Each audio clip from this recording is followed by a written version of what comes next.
प्यारे बच्चों, आज हम लोग रियल नंबर क्लास 9 का जो मैथ है इसके बारे में हम आज जानेंगे।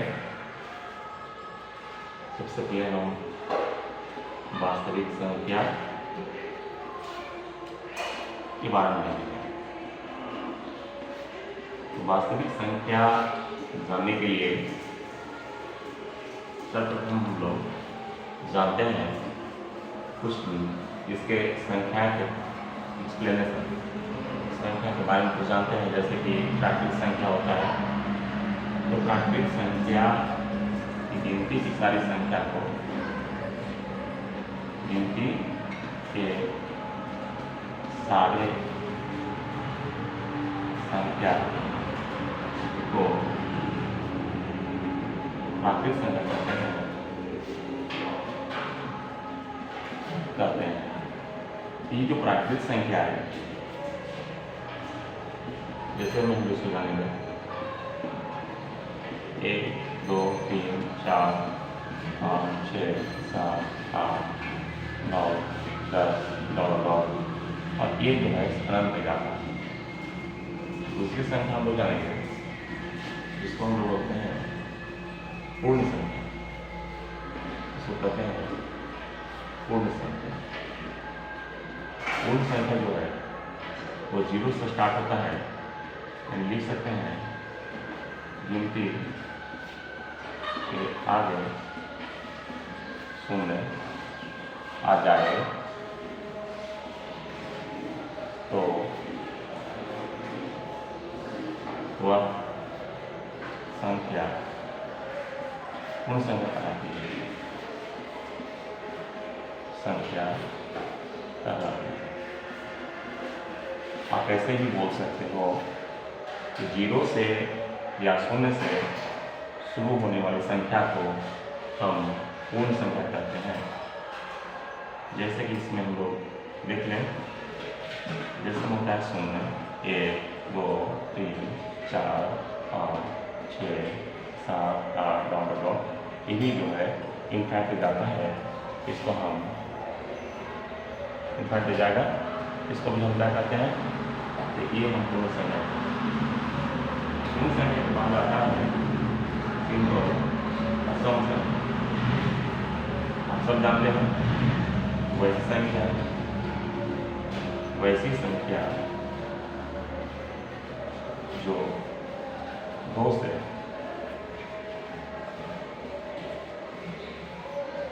से विभाजित है।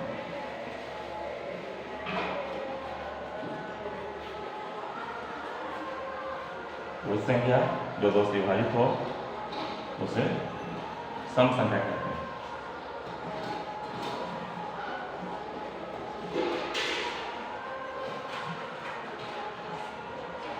इसमें हम लोग जैसे देखेंगे, इसमें हम लोग देखें जैसे 2, 4, 6, 8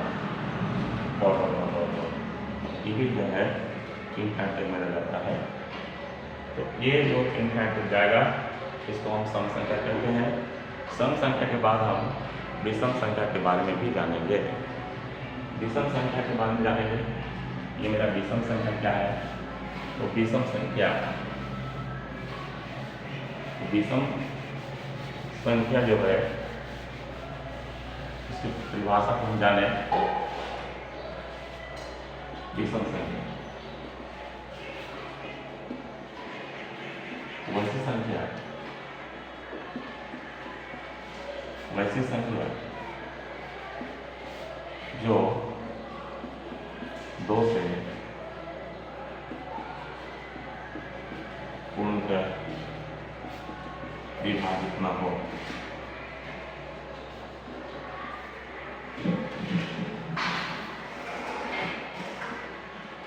उसे हम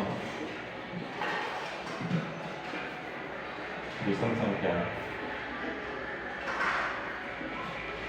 उसे हम विषम संख्या कहते हैं।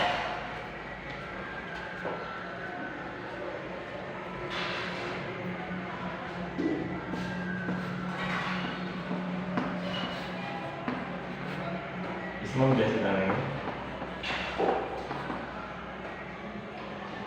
विषम संख्या में कैसे हो गया भाई, यहाँ से बोल रहे हैं हम 3 5 7 1 3 5 7 डॉट डॉट डॉट यहाँ सीधे 9 डॉट डॉट इंफिनिटी शुरू जाएंगे।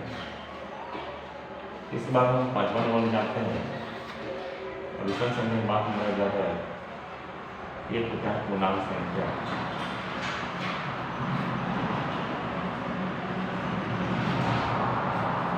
पूर्णांक संख्या के बारे में जानने के लिए हम जानते हैं कि पूर्णांक संख्या जिसे हम धनात्मक ऋणात्मक रूप में लिखते हैं, वैसी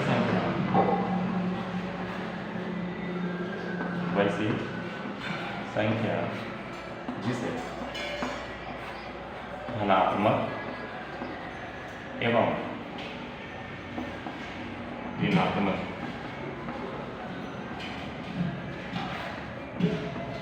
रूप में लिखी जाए तो उसे पूर्णांक संख्या।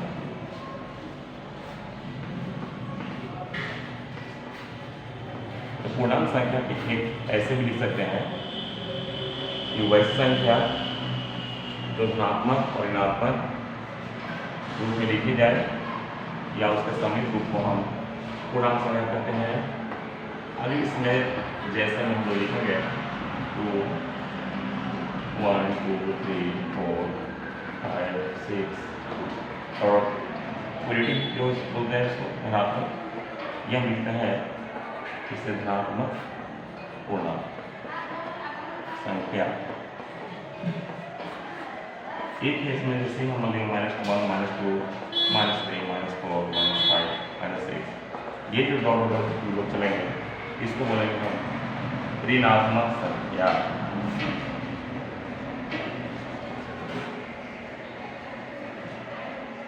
इसके बाद हम लोग जब आते हैं जिसको हम कहते हैं आभाज्य या विषम, ये किससे है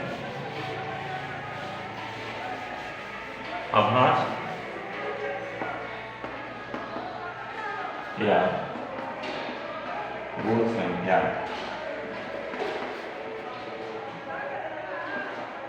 हम जानेंगे कि वैसी संख्या जो एक और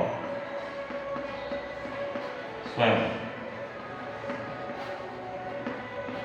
के अलावा किसी और संख्या से विभाजित न हो।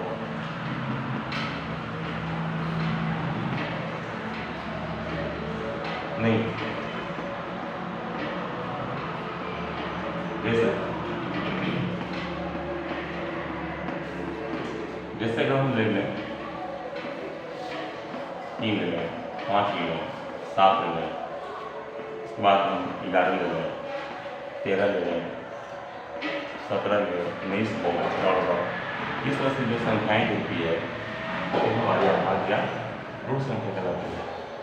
इसके बाद आता है यौगिक संख्या। इसके बाद यौगिक संख्या किसे कहेंगे, लिखेंगे वैसी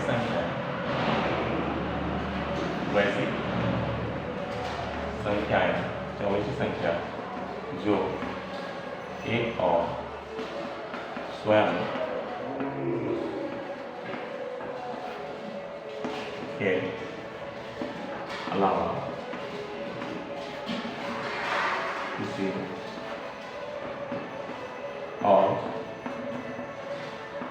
संख्या से विभाजित हो। वैसी संख्या को हम योग संख्या कहते हैं। जैसे इसमें हम बात करें 9 है, इसके बाद हम करें 12 है, 15 है, 16 7 18 है। इस तरह से हम डॉट इसको हम लिखेंगे वैसे संख्या जैसे इसमें हम 2 बात करेंगे तो ये 1 से कटेगा और ये 3 से कटेगा और सीधे ये 9 से कटेगा। इसमें 12 करें तो 1 2 3 4 6 6 बार 15 1 3 5 इसके बाद 18 1 ये सब जो संख्याएं इसी विभाजित हो जाती है। 9 जो है वो विभाजित है 1 से 3 से 9 से। 12 है 1 2 3 4 6 12 15 1 3 5 15। तो इस तरह से हम देखते हैं जो भी संख्याएं 1 से 18 लिखते हैं तो 18 लिखिए 1 2 3 6 9 18। इसी तरह से हम लोग लिख रहे थे कि इसकी परिभाषा में लिखे थे कि इसके अलावा किसी और संख्या की बात है तो ये सब संख्याएं जो है जो भी संख्याएं आती है। इसके बाद हम आते हैं परिमेय संख्या। तो परिमेय संख्या परिमेय संख्या हम जानेंगे वैसी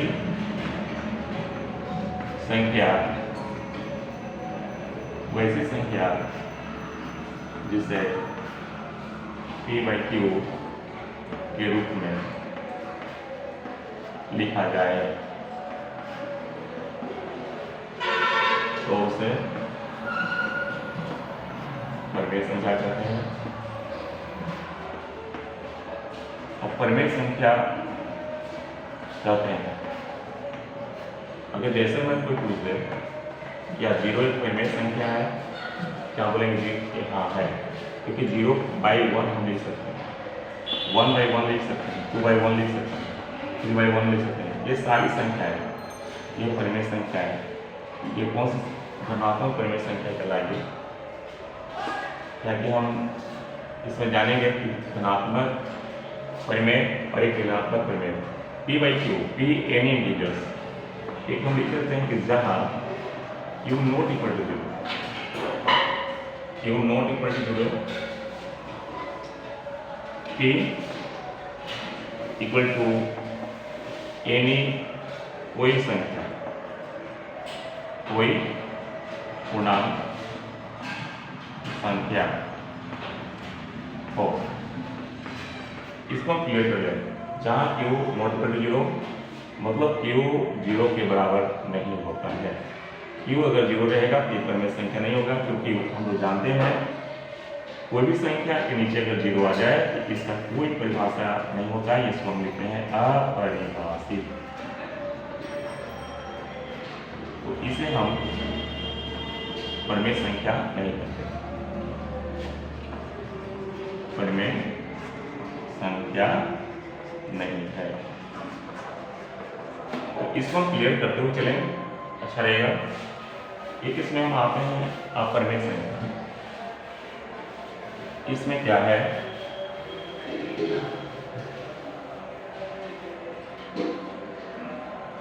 इसमें हम अपरिमेय संख्या के बारे में जानेंगे। अपरिमेय संख्या वैसी संख्या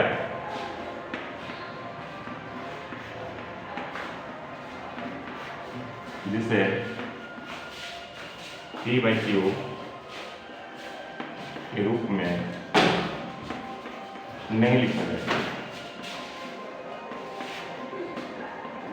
आप सब जानते हैं कि वैसी संख्या जिसे p/q के रूप में नहीं लिखा जाए उसको हम क्या कहते हैं? अपरिमेय संख्या कहते हैं। लेकिन यहाँ पर अपरिमेय संख्या ये हम समझेंगे कि जहाँ यहाँ पे लिखेंगे जहाँ q not equal to 0, q जो है 0 के बराबर नहीं होता है, क्योंकि अभी हम लोग जाने कि q अगर 0 हो जाता है इसका कोई परिभाषा नहीं दिया जाता है, अर्थात यह परिमेय संख्या या अपरिमेय संख्या कुछ नहीं होगा। तो उस स्थिति में हम लोग जान लें कि जहाँ q जो है नॉट इक्वल टू 0 होता है। तो इसमें जैसे हम समझेंगे क्या होता है, तो जैसे है √2, √3, √5, √7 डॉट। तो इस तरह से हम जानेंगे परिमेय संख्या। अब परिमेय संख्या इसके बाद एक है जिसे आप जानते हैं, जिसको हम अभी जस्ट ऊपर लिखे हैं, जो है वास्तविक संख्या। ये जो वास्तविक संख्या है इसे हम कहते हैं परिमेय और अपरिमेय संख्या के सम्मिलित रूप को वास्तविक संख्या कहते हैं।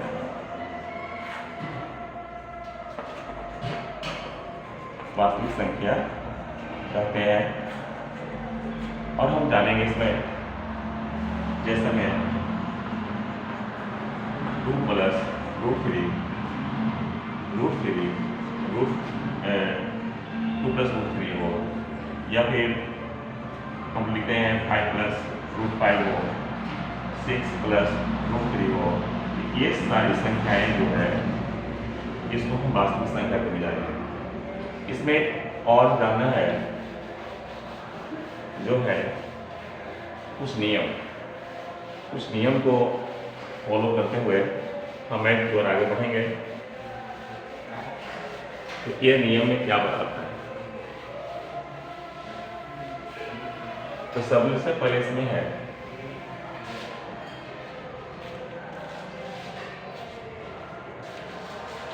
इसमें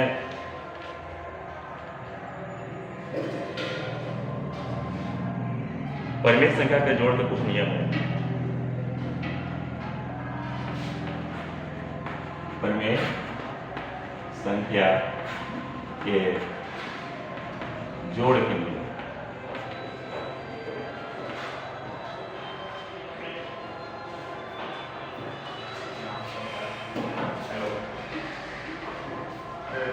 इसके गुना के नियम है।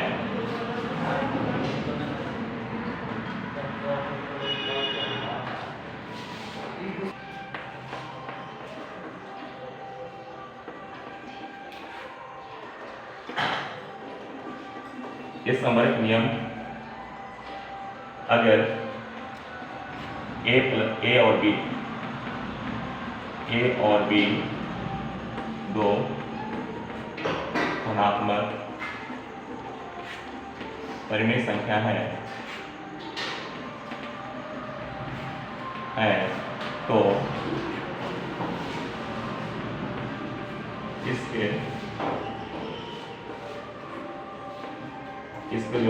इसे हम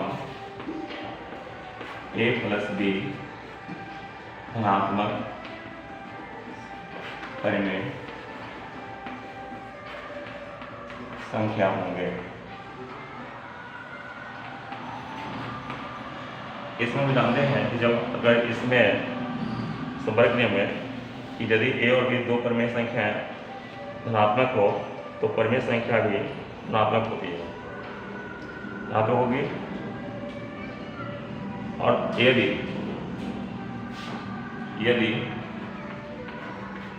दोनों संख्याएं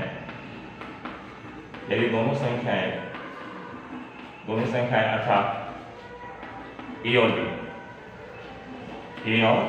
बी ऋणात्मक होगी, अगर ए और बी ऋणात्मक होगी तो ये भी जोड़ भी तो ए + बी ऋणात्मक होंगे। ये नियम कहता है संवर्ग नियम में कि अगर ए और बी धनात्मक परिमेय संख्या है, जैसे हम a + b इसको जोड़ेंगे तो कैसा होगा, a + b धनात्मक परिमेय संख्या होगी। और यदि दोनों संख्याएं a और b दोनों ऋणात्मक होगी तो ये जो इनका जोड़ यानी संरचना में जोड़ की ऋणात्मक, तो इनके जोड़,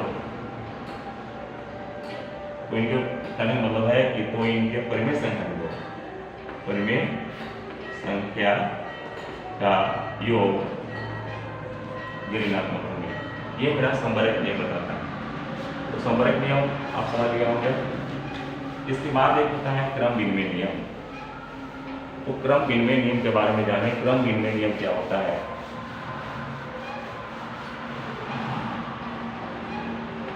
क्रम विनिमय नियम, ये जो क्रम विनिमय नियम है ये क्या है। तो क्रम विनिमय नियम बताता है कि यदि ए और बी दो परिमेय संख्याएं इस प्रकार हो, यदि ए और बी दो परिमेय संख्याएं हैं,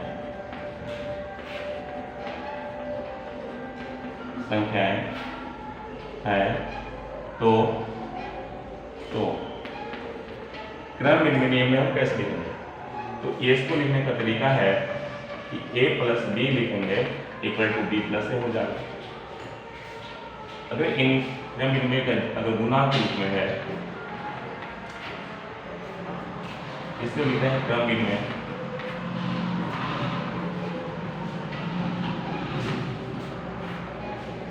गुना। तो क्रम विनिमय गुना क्या होगा, इसमें ये चीज यदि ए और बी दो परिमेय संख्याएं हैं तो ये गुना के रूप में इस प्रकार होंगे ए गुने बी बराबर बी गुने ए, अर्थात A B equal to B A. ये क्रम विनिमय है, ये गुना के नियम।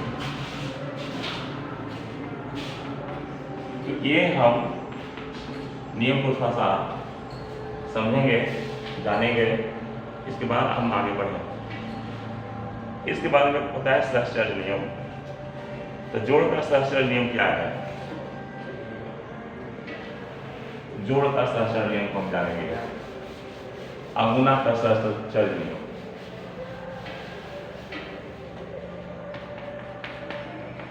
जोड़ का सहस्रार्थ नियम,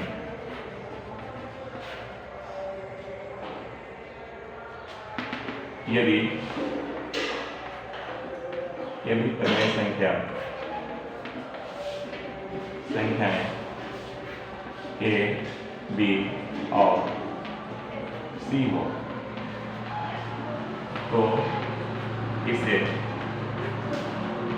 जोड़ का सहस्रार्थ नियमानुसार इस प्रकार होगा।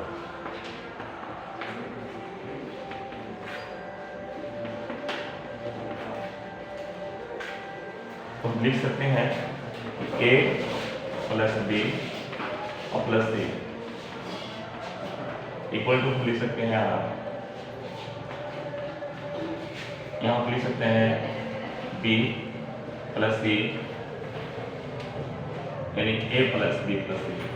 हम इसे ऐसे भी लिख सकते हैं कि जोड़ का ये सहस्रार्थ नियम है, ये बताता है। उसी प्रकार से अगर गुना का सहस्रार्थ नियम हो, गुना का सहस्रार्थ नियम क्या लिखेंगे। तो गुना का सहस्रार्थ नियम हम इस प्रकार लिख सकते हैं, इसमें हम लिख सकते हैं A B into C equal to A into B plus C. ये गुना का सॉरी हम इसको लिख सकते हैं ए इंटू बी सी। ये गुना का सहस्रार्थ नियम, क्योंकि हम जानते हैं कि इसके बीच में गुना का सिंबल जो है छिपा हुआ होता है। ए गुने बी इंटू सी गुने सी या ए गुने बी इंटू सी। इस प्रकार से हम देखते हैं कि गुना का सहस्रार्थ नियम, जोड़ का सहस्रार्थ नियम इस प्रकार से हम जान रहे हैं। इसके बाद हम लोग आगे बात करेंगे तत्समक अवयव की उपस्थिति। तत्समक को ये क्या होता है, तत्समक क्या होता है, तो थोड़ा सा इसके बारे में थोड़ा जान लें।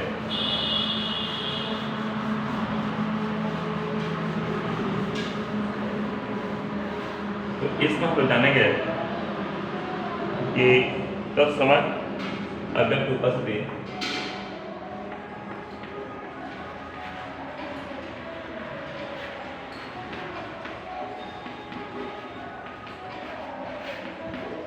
तत्समक अव्यय की उपस्थिति ये होगा तो ये क्या होगा। तो हम लिखते हैं ये दो संख्या है 0 और इस दो संख्या है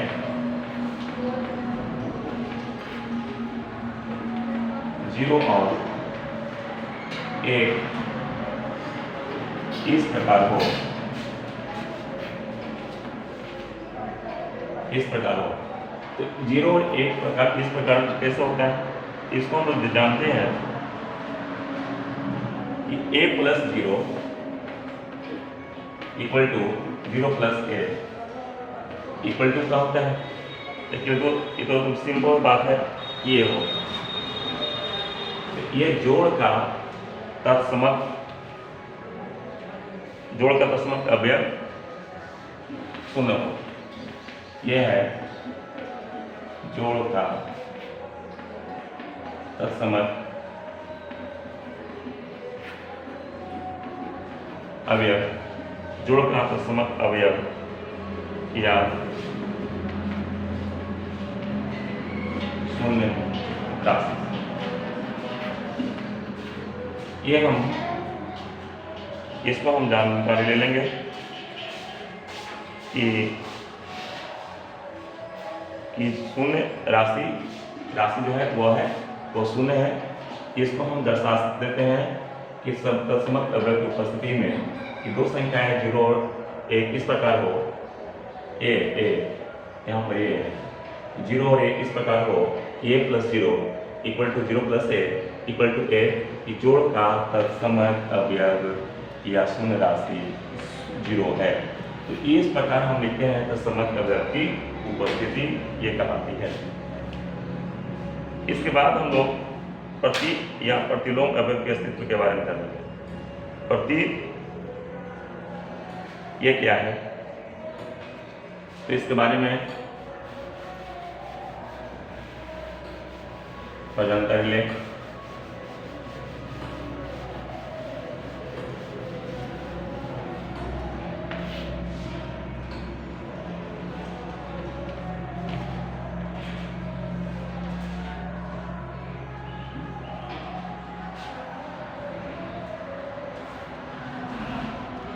इसमें उपस्थिति में हम लोग देखें कि एक के लिए परिमेय संख्या माइनस से मिलती है, तो प्रतीक या प्रतिलोम अवयव,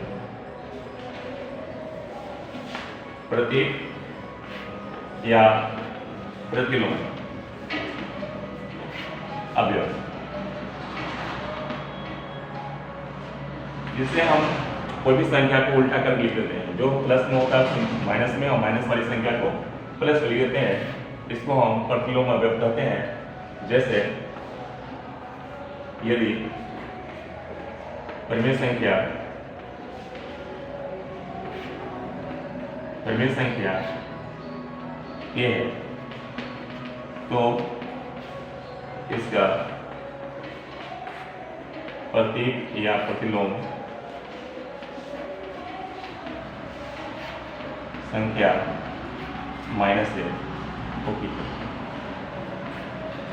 यानी इस तरह से हम जानेंगे कि प्रतिलोम अगर सीधे जोड़ में जैसे सिंपल कहता है कि a है, इसका प्रतिलोम क्या होगा, तो हम सिंपल जानेंगे कि इसका माइनस a होता है। अर्थात इसका जांच करने का तरीका है कि सर ऐसे हम लिख सकते हैं कि इसका मतलब इसका रिजल्ट शून्य आना चाहिए। तो एक अगर प्लस लिखते हैं, दूसरा माइनस में आप लिखते हैं, तो इसका रिजल्ट शून्य आएगा। तो शून्य आएगा तो इसको हम योग प्रतिलोम भी कहते हैं।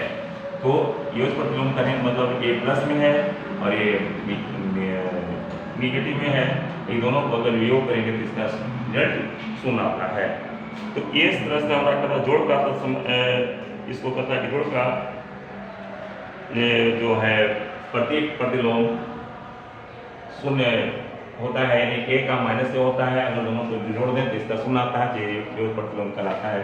तो ये इसमें हम गुना के रूप में अगर जो प्रतिलोम लिखना रहता है तो गुना का प्रतिलोम हम कैसे लिखते हैं? गुना का अगर प्रतिलोम हो लिखने का हो तो ए रहता है तो 1/a करेंगे, यानी इसका मतलब होता है कि a गुने 1/a इक्वल टू 1।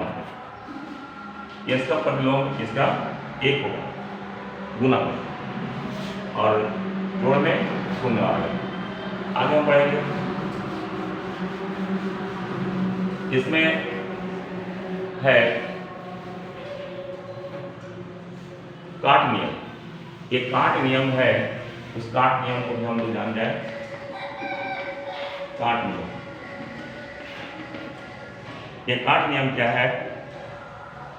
तो काट नियम है कि जैसे ए है, ए में हम लोग जानेंगे पहला नंबर कि a प्लस बी बराबर a प्लस सी है। तो इसका रिजल्ट क्या होगा? इसका रिजल्ट होगा a एक कट जाएगा तो बचेगा b equal to c. a सबसे कटेगा तो क्या बचेगा? b और c। तो ये है पहला नंबर हम लोग जान गए। यदि b प्लस a है, यदि b प्लस a हो और b प्लस c हो, b प्लस c हो चाहे c प्लस a हो, अगर हम a को काटते हैं तो b इक्वल टू c आता है। c में चलेंगे तो इस प्रकार हम लोग देखते हैं कि काट नियम में बताता है कि जो कुछ अवयव होता है मेरा कटते रहता है और जो शेष बचता है वो मेरा जो रिजल्ट आते रहता है। तो इसका मतलब होता है कि ये काट नियम इस प्रकार से हम जानते हैं, देखते हैं। लेकिन यहाँ पर a नॉट इक्वल टू 0 होता है, अगर जो इस तरह से भी हो सकता है सी में कि a not equal to 0, a not equal to 0 और तो क्या होगा? ए बी बराबर ऐसी भी होगा। अगर इसमें हम लोग देखें डी में कि ए नॉट इक्वल टू 0, तो यहाँ पर क्या होगा कि गुना में हम लोग से देख रहे हैं, गुना में यहाँ पर गुना का काट नियम हम लोग देखें, ए नॉट इक्वल टू 0 यहाँ होगा, तो इसमें हम लोग चले तो होगा बी ए बी, सॉरी ये होगा ए बी बराबर एस। तो इसमें बी ए भी हम लिख सकते हैं, बी ए बराबर ए सी लिखता है, सी ए लिख सकते हैं, इसको हम बी ए बराबर हम सी ए भी लिख सकते हैं। इस प्रकार से हम देखते हैं कि काट नियम मेरा होता है। एक है वितरण बंटन नियम। क्या होता है? वितरण बंटन नियम के बारे में थोड़ा जानो। वितरण बंटन नियम ये क्या है? वितरण बंटन नियम, इसमें वितरण बंटन नियम के बारे में है कि यदि ए बी सी परिमेय संख्या इस प्रकार हो, संख्याएं इस प्रकार हो कि a into B plus C, a into B plus C, इसका हम लिखेंगे ए बी प्लस सी। तो मेरा ये बंटन नियम कहलाता है, या b into a plus c equal to का हो जाता है ए बी प्लस ए सी। जब बी प्लस ए सी, तो ये भी मेरा बंटन नियम कहलाता है। तो इस प्रकार आज हम लोग जाने क्लास 9 का वास्तविक संख्या के इंट्रोड्यूस हम लोग कर लिए हैं, एक्सप्लेनेशन जान चुके हैं। अब इसके एक्सरसाइज हम अगले दिन पढ़ेंगे। तो इस वीडियो को लाइक करें, सब्सक्राइब करें, जितना अधिक से अधिक कमेंट करें। धन्यवाद।